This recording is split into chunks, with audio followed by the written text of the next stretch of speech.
very, very good.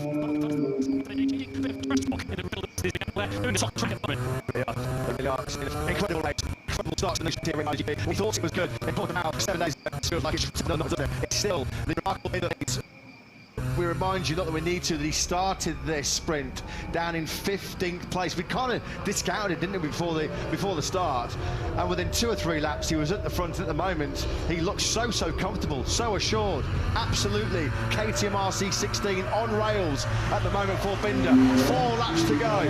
He still leads. Marco Bezzecchi there on the 72 bike just set the fastest lap of this sprint, a 38.973. Alex Marquez once again charging past Bagnaia. Bagnaia picks him back off through turn 1. As I said earlier on, Bagnaia will just be desperate to come out of this with some points and go into the main race tomorrow to try and take advantage in that. My question here now, with 4 laps to go, is how much is Frankie Morbidelli a bit of a cork in the bottle? Binder's now extended his lead in the first sector to 0.6 of a second. Marini looks faster. He just can't outbrake his fellow Italian. If he could he chase after Binder? Yeah, Binder has now built up that decent lead. He knows he doesn't have to take any kind of significant risk. He's escaped all this drama going on behind him, hasn't he? Which has involved the likes of Bezzecchi, Bagnaia, Marquez, Aleix Espargaro. Hasn't gone the way of the factory of Brilliers. They're only 2 seconds just over behind Brad Binder, but still down in 7th and 8th place.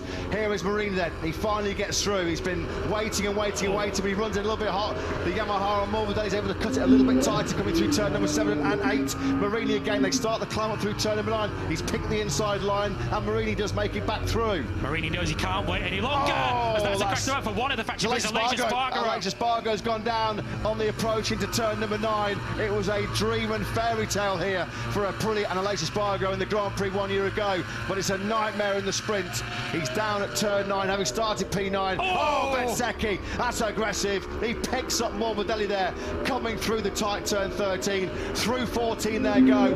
Binder's already over the line, a short dash to the finish line. 3 to go here in the Tissot sprint in Argentina, and Brad Binder leads it by just over 0.8 of a second. If you're KTM, you need to put a pit board out immediately, or on the dashboard you've got to tell Binder that it's now the Mooney VR46 riders chasing him, because they look quick. That's what happened to Aleix Espargaro. It's easily done through turn 9. He disappears out of what was 7th place, but the Mooney VR46 Ducatis battling amongst each other, but they both, particularly Bezzecchi, look like they've got the pace to chase after Binder, but they're running out of time. He's got to get through here. Side by side they go down in 6th gear sweep, about 345 kilometers an hour now. Bezzecchi had to do that. If he's going to have any hope of hunting down Binder, he had to make that move rapidly on Marini. He wasted no time whatsoever, did he? So now then, it's all eyes on Bezzecchi in 2nd place. They come through sector 2 now. He's just under 0.8 of a second behind Binder. He's got 2.5 laps time, but he's so far out of shape.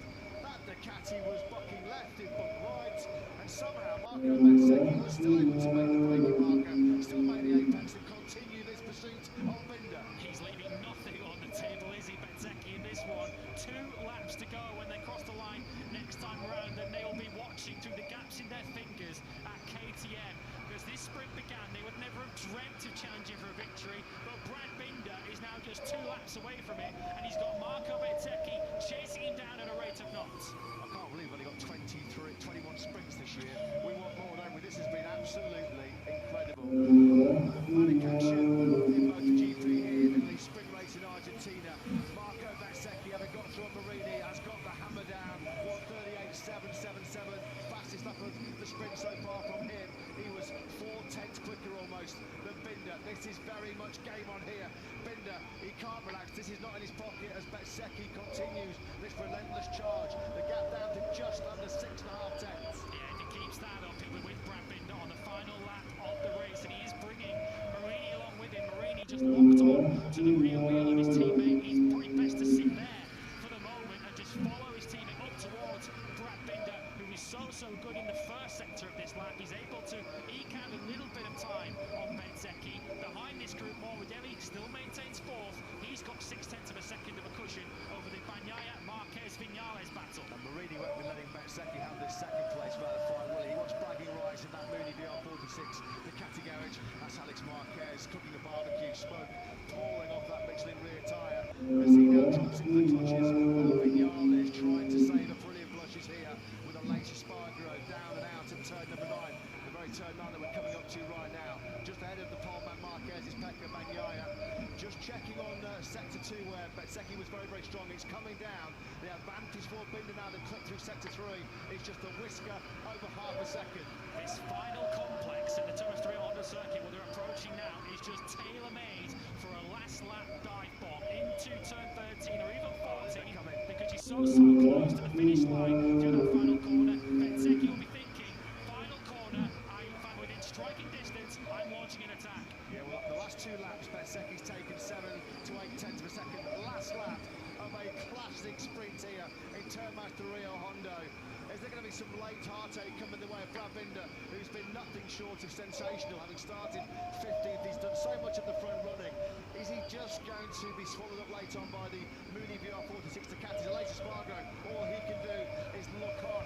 Bezzecchi's so good, isn't he? Through turn 3 and 4. He gets that Michelin rear tyre hooked up, and he's now going to just hit the turbo button on that Ducati GP22. He comes alongside Binder in the braking zone, not quite close enough. Binder stands firm. 11 corners to go here in Termas. Unbelievable. Binder is riding on the absolute ragged edge. If you can outbrake Brad Binder to win a race, then you deserve it. Marco Bezzecchi, you can see he's able to carry that tighter line. Can he get within touching distance into turn 7? No, he can't. I think it's all going to come down to 13 and 14. Binder was just running out a little bit wide there. Morbidelli desperately hanging on to what will be an excellent 4th place. That's where he started. Time is running out here for Marco Bezzecchi in this sprint. They come now through turns 9 and 10, through the tyre-punishing turn number 11. It's Binder from Bezzecchi. Who's going to have the advantage? Will Bezzecchi be close enough for a daring late lunge into the final sector? He's building. Binder, inch perfect though, isn't he? Through turn 12, he looks like he might have this one covered. He slams the door shut in Bezzecchi's face. It looks like Brad Binder. What a victory! Binder brilliant in the Tissot sprint in Argentina. What a victory! He started from the back of the 5th row in 15th place.